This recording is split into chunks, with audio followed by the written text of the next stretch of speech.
playing like a month-old video though. It actually tells you how many minutes it's recording. Uh, well, anyway, I'll turn off the sound here. Fuck that. Let's see. I don't even know if I remember my damn No, but password here. zombies. I'm just curious. I don't wanna attack you or anything, but I was, in my own experience, I don't see how you can start believing in science and still remain, a full-hearted theist. I mean, you're not even on the path to agnosticism. For instance, when I first started reading about evolution, first I thought, okay, evolution did happen, everything makes sense, but it was, God's guiding hand, God is guiding the evolution towards something. But then when I studied more about it, I was thinking, this is what I thought to myself, okay, so why the bad mutations? Why do bad mutations occur? Is God like, I'm gonna do this, and it's fucked up, and oh damn, I fucked this one up, and then he creates a good mutation. I mean, so many things just stopped making any sense.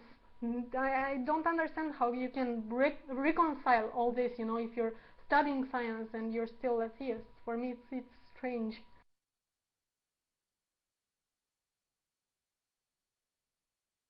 I can sum it up actually very quickly, because if you're a theist and everything that you read is complete fucking bullshit. Seriously, it really is. It's almost like terrible to even fucking think about. Yeah, I mean that's the point. Is 99% of people aren't going to come to the same conclusions that you do because they don't understand the basic principles behind evolution. To them, evolution is some cockamamie fairy tale where like 3 generations ago we were all orangutans, and then all of a sudden one of us was born without hair and started walking on its hind legs. I mean, they think that this happened in a matter of thousands of fucking years. Of course it's ridiculous. They don't understand it. So they're coming from a place of abject fucking ignorance on the subject.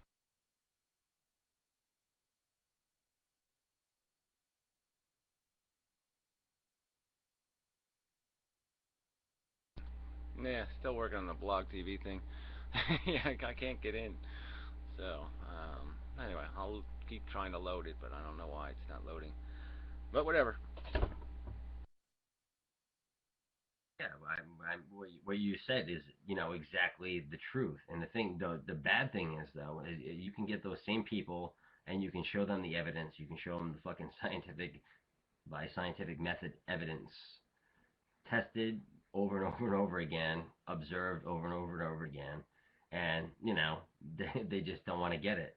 That's what bothers me the most, because I know a lot of fucking smart people, and you show them the evidence, and they're like, and they down, or I don't even know what the fuck they do. But it's almost, I don't know, it's submissive, is what it is. No, I just think there needs to be a format.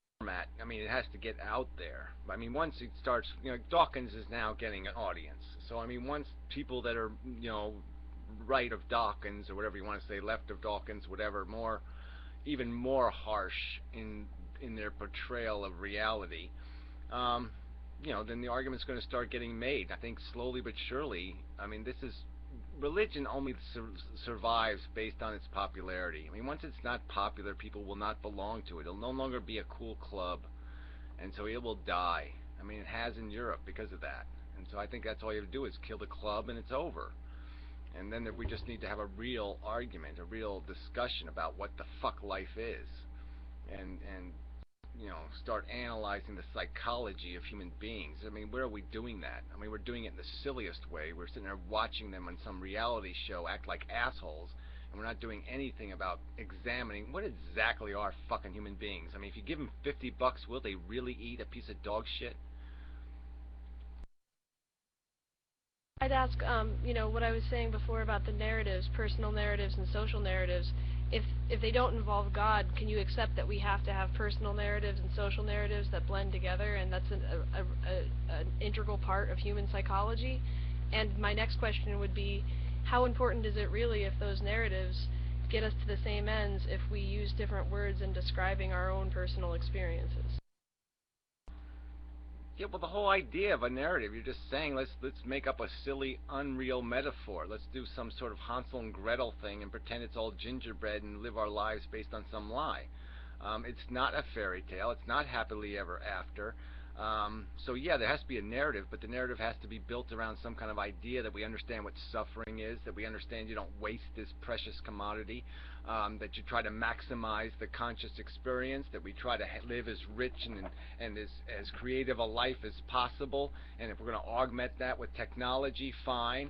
But let's understand this human animal, and that there is this thing called greed and excess and what's the right word for it when somebody's eccentric? I mean, this eccentric, opulent need mechanism that can grow inside of human beings, where they need way much more than. I mean, there's no way they can justify how much they need to satisfy their desires, and they become a huge waste. I mean, we can do all of this examination. Let's point our skeptical and dissecting mind at ourselves and see what the fuck we are for what we are. Fucked up psychology.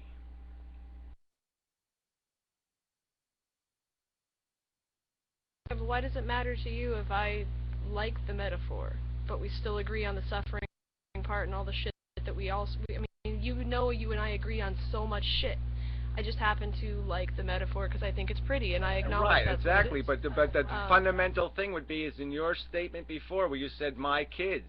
Right there's the reason why. Because your goddamn narrative is an excuse to play the Gaia game. Your narrative makes you think the Frankenstein isn't a Frankenstein. And so then you'll actually sit there and say, I want to produce Frankensteins out of my fucking pussy. That's why your narrative doesn't fucking work.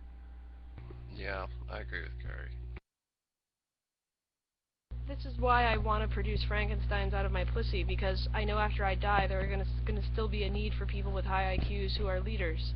And so they can sit in a world full of fucktards and be exactly like somebody like me, or old hacks. They get drunk or stoned out of their minds and say, why the fuck did my cunt bitch mother put me in this shithole? I mean, couldn't she see there's no wheels on this roller coaster? Couldn't she see there are no fucking wheels on the roller coaster? And the stupid bitch threw me into this shithole? Fuck her to hell. She had ideas. We were going to be different, Gary. Always going to be different. It's always going to be better. Yeah, we get shit. Because of dumb fucking cunts who sit there and say, yeah, I need something to unconditionally love me, and I need my intelligent chromosomes have to go into the future. Everybody thinks they're so fucking smart. God damn, you know how fucking elitist that sounded? I need my smart babies to be in the world. My smart babies. Jeez.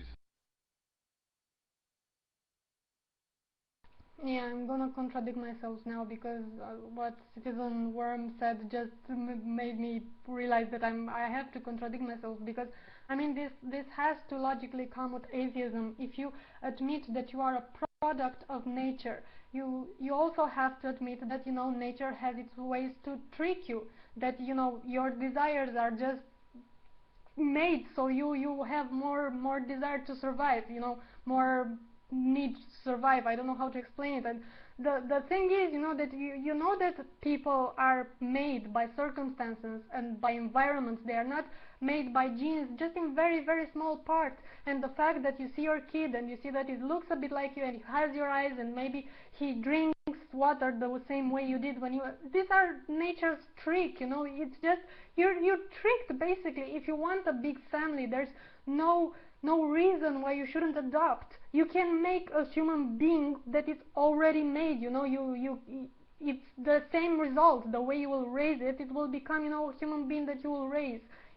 It doesn't have to be your genes to do it.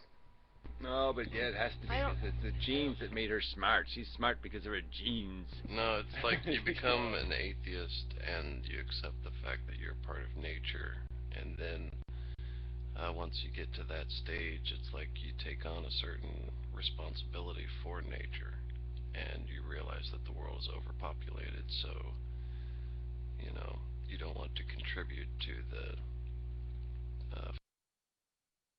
for Yeah, their well, maybe destruction. also ought to realize that we don't know what the fuck we're doing. It's not only overpopulated, it's unconstructed. It's a